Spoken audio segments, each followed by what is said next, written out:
காந்தி, ஜவஹர்லால் நேருவின் தலைவர், ராஜீவ்காந்தியின் நம்பிக்கை பெற்ற தலைவராக திகழ்ந்தவர், தமிழ்நாடு காங்கிரஸ் கமிட்டி தலைவராக விளங்கியவர். அப்படிப்பட்ட ஒரு அற்புதமான தலைவிக்கின்ற 108வது பிறந்தநாள் விழா எல்லோரையும் நேசிக்கக்கூடிய தலைவராக இன்றும் எல்லா அரசியல் தலைவர்களும் ஒரு பாடமாக விளங்கிக் கொண்டு இருப்பவர் தான் நம்முடைய அன்னை மரகதம் சந்திரசேகர் அவர்கள். அவருடைய பேத்திகள் துர்ஷிதா, துகினா அவர்கள் இந்த நிகழ்ச்சியில் கலந்து கொண்டிருக்கிறார்கள். இந்த தலைவருடைய புகழை போற்றப்பட வேண்டும் என்று அவர்களுக்கு இன்றைக்கு புகழஞ்சலியோடு பிறந்தநாள் விழாவை நாங்கள் கொண்டாடி கொண்டிருக்கிறோம். இது மிகப்பெரிய இந்திய பாதுகாப்பின் தோல்வியாக பார்க்கப்படுகிறது. ஏற்கனவே பாகிஸ்தானில் அத்துமீறி காஷ்மீரில் படையெடுத்து நம்முடைய இந்தியர்களை சுட்டுக் கொன்றார்கள். அப்பொழுதும் ஒரு தோல்வி, மீண்டும் ஒரு தோல்வி. தோல்வியிலே நடந்து கொண்டு இருக்கிற ஆட்சியாகத்தான் பாஜக ஆட்சி விளங்கி கொண்டிருக்கிறது. அதுவும் தலைநகரம், இந்த தேசத்தின் தலைநகரம் புதுடெல்லியில் இப்படிப்பட்ட தீவிரவாத செயலில் ஈடுபட்ட கயவாளிகள் யாராக இருந்தாலும் சட்டத்தின் நிறுத்த வேண்டும், கடுமையான தண்டனை வாங்கி தர வேண்டும். ஏன் இதெல்லாம் மக்களை பாதுகாக்காமல் பாஜக அரசு விட்டுவிட்டது என்பதற்கு இதுவரை எந்த மறுப்பும் இல்லை, எந்தவித பதிலும் இல்லாமல் இருக்கிறது.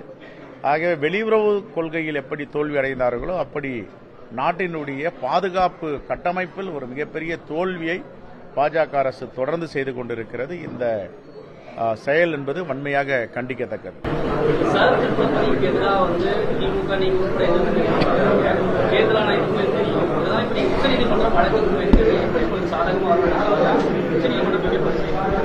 இல்ல, இப்போ பாத்தீங்களா, இன்னும் ஏறக்குறைய 3 மாதங்கள்ல நோட்டிபிகேஷன் வர இருக்கு.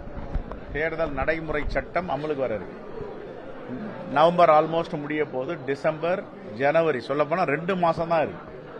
இப்ப எதற்காக இந்த சீர்திருத்த நடவடிக்கை? பருவமழை தொடங்கிடுச்சு.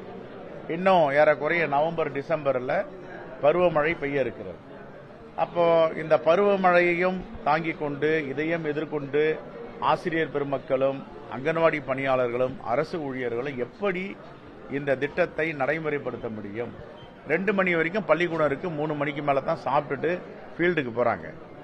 அங்க போற அந்த 2 தாள்களை கொடுக்கறாங்க. அதை நிரப்ப முடியுமா, ஃபில் பண்ண முடியுமான்ற மிகப்பெரிய கேள்வி. கடந்த எஸ்ஐஆர்ல உங்க உறவினர் பெயர் என்னன்னு கேட்கிறாங்க. யார் இதெல்லாம் போயிட்டு அப்லோட் பண்ண முடியும்? யார் இதை டவுன்லோட் பண்ண முடியும்? யார் இதெல்லாம் முறையான முறையில் இதை பின்பற்ற முடியும்னா மிகப்பெரிய கேள்வி. 90 விழுக்காடு பண்ண முடியாது. ஆகையால இது வேண்டாம். நாங்க என்ன சொல்றோம், இப்போதைக்கு எஸ்ஐஆர் வேண்டாம். பருவகால மழை தொடங்கி விட்டது, தேர்தல் நெருங்குகிறது, 1 மாதங்களில் இதை செய்து முடிக்க முடியாது. ஆகவே தேர்தலுக்கு பிறகு நீங்கள் செய்யுங்கன்றோம். ஹரியானாவில் தான் நடந்தது. ஆகஸ்ட் மாதம் 16ஆம் தேதி தேர்தல், அக்டோபர் மாதம் முடிவுக்கு வந்தது நடைமுறையிலிருந்து. அப்போ நாங்க நடந்துச்சா அப்படின்னா நடத்துவதற்கு சாத்தியம் இல்லை, நிறுத்தி வைக்கப்பட்டது. அதே மாதிரி நீங்க செய்யுங்கன்னு தான் சொல்றது. இன்னைக்கு உச்சநீதிமன்றத்திலேயும் எங்க காங்கிரஸ் பேரியக்கத்தின் சார்பாக மூத்த வழக்கறிஞர்கள் அங்க ஆஜராக இருக்காங்க, வாதாட இருக்காங்க. இன்னும் ஓரிரு மணி நேரத்தில் முடிவு தெரியும்.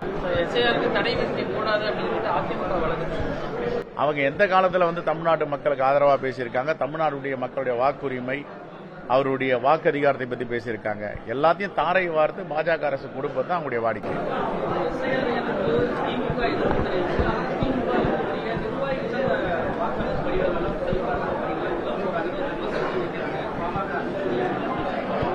அவர் பாமக அன்புமணி, பாமக அவருடைய தோழர்களை விட்டு கூட அதை கொடுக்கலாம், தப்பு கிடையாது. மக்களுக்கு உதவுவதற்காக மக்கள் இயக்கம் இருக்கு, யார் வேணாலும் பண்ணலாம். இப்ப நாங்களே காங்கிரஸ் பேரியக்க தோழர்கிட்ட சொல்றோம், நீங்க வீடியோட போய் சரி பாருங்க, தவறு நடக்கக்கூடாது, உதவி பண்ணுங்க, அதிகாரிகளுக்கு உதவி பண்ணுங்க, மக்களுக்கு உதவி பண்ணுங்க. சரியான நபர்களை வாக்காளர் பட்டியலிருந்து எடுக்கக்கூடாது, தகுதி அற்றவர்களை வாக்காளர்களாக சேர்க்கக்கூடாது. இது 2 தான் தார்மீகம்.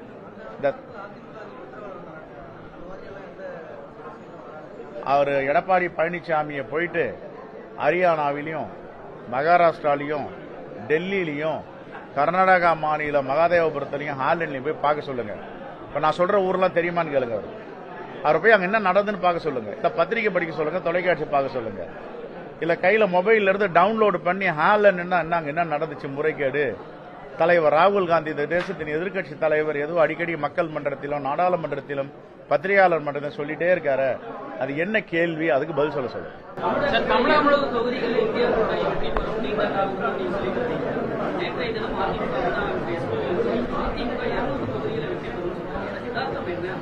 ரெண்டே தான் வெற்றி வாய்ப்பை இழக்க போறோம்னு சொல்றத வெற்றி பெறும் சொல்றாரு. எப்படி வெற்றி பெற முடியும்? தமிழ்நாட்டுடைய உரிமைகள்லாம் விட்டு கொடுத்துட்டு பாஜகவுக்கு அடிமை சாசனம் எழுதி கொடுத்துட்டு நீங்க சொல்றதெல்லாம் சரின்னா உச்சபட்சமா SIR சரின்னு சொல்றாங்களே, இது எந்த தமிழ்நாட்டு மக்கள் ஏத்துக்குவாங்க? 2 படிவத்தை போய் நிட்டுறாங்க, அதை பார்த்தாவே மயக்கம் வருது. பார்கோடுன்னா நான் கேட்கிறாங்க. பார்கோட ஸ்கேன் பண்ற அளவுக்கு தமிழ்நாட்டில் இன்னைக்கு கிராமம் வளர்ந்துருக்கா? எல்லா இடத்துலயும் ஸ்மார்ட் போன் இருக்கா? எல்லா விவசாயிகளையும் எல்லா கிராமப்புறங்களையும் செல்போனையும் ஸ்மார்ட் போனையும் வச்சிருக்காங்களா? எதுல அவங்க டவுன்லோட் பண்ணுவாங்க? எல்லா மனுவிலையும் அந்த அப்ளிகேஷன்ல QR கோட் இருக்கு. சரி, கடந்த 2002க்கு முன்பு நடந்த SIRல உங்க உறவினர் பேர் நான் கேட்கிறாங்களா ஒரு காலத்துல? அதை எடப்பாடி பழனிசாமியால ஃபில்அப் பண்ண முடியுமா? வேலுமணியால ஃபில்அப் பண்ண முடியுமா? அதனால இது முழுக்க முழுக்க அடிமை சாசனத்தை எழுதி கொடுத்துட்டு பாஜக என்ன சொன்னாலும் தலைய போடுற ஆற்றது தான் அவங்களுடைய வேலை. இப்போ இந்திய மக்கள் எல்லாம் பார்த்துட்டு இருக்காங்க என்ன நடக்குது தமிழ்நாட்டில். தமிழ்நாட்டு மக்கள் ரொம்ப தீவிரமா பார்த்துட்டு இருக்காங்க.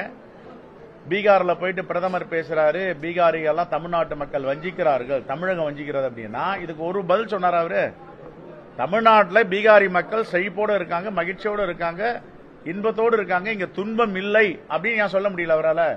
அப்படின்னா மோடி என்ன சொன்னாலும் 100% சரின்னுவார். நாளைக்கு தமிழ்நாட்டை எழுதி கொடு பீகாருக்குன்னா கூட எழுதி கொடுத்துருவார்.